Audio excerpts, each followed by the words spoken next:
Donc on peut voir que les hommes donc kickboxing portent les protections de pied, ce qui est facultatif quand même. Oui, oui, oui. En tous les cas, kickboxing, cette fois 2 minutes, on le sait, il n'y aura pas de corps à corps ni de coup de genou. C'est quand même la principale différence avec la boxe taille.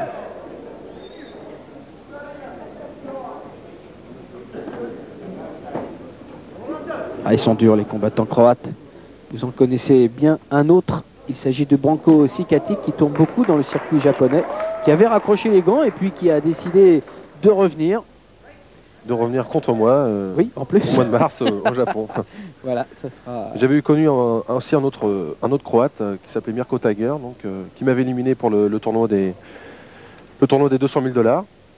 Pour la sélection, donc j'étais mal préparé puisque j'étais donc à l'armée, mais c'est vrai qu'il n'y a rien à dire, ils ont vraiment la foudre dans le poing arrière, généralement. Et puis un tout est basé. Très bon tempérament.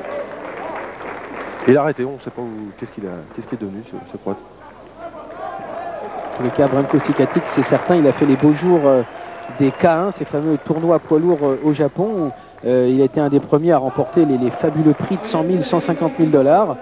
Alors c'est sûr que c'est certainement une des plus puissantes motivations qu'on puisse avoir lorsqu'on veut remonter sur un ring, savoir qu'au bout du compte, eh bien, il y a quand même maintenant dans les sports pieds-points de très grosses primes en jeu.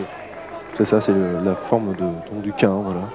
C'était le premier en fait à gagner, et donc je pense que les fans aiment, demandent de voir certains combats. Donc ils veulent voir l'étoile montante face à l'étoile qui a raccroché en pleine ascension. C'est un petit peu les formules que l'on rencontre aussi en boxe anglaise, puisqu'il y a Ray Sugar Leonard qui cherche toujours à boxer, notamment contre Hector Camacho. C'est sûr que ce serait un beau combat qui intéresserait tout le monde.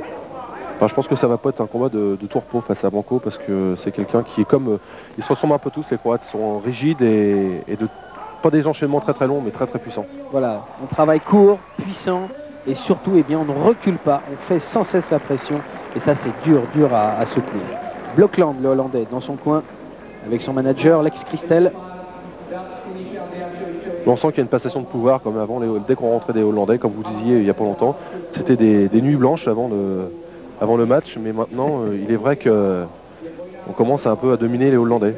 Oui, c'est assez nouveau, et puis c'est aussi en partie grâce à des combattants comme vous, Jérôme, qui ont un petit peu mis les choses au point à ce niveau-là.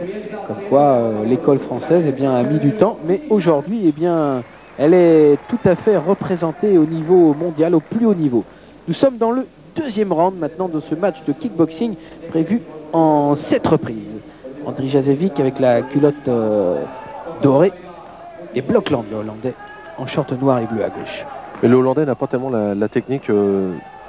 Oh là là, la série avec le middle kick. Il a même failli s'emporter un petit peu, sinisé Andrij Jasevic sur la fin.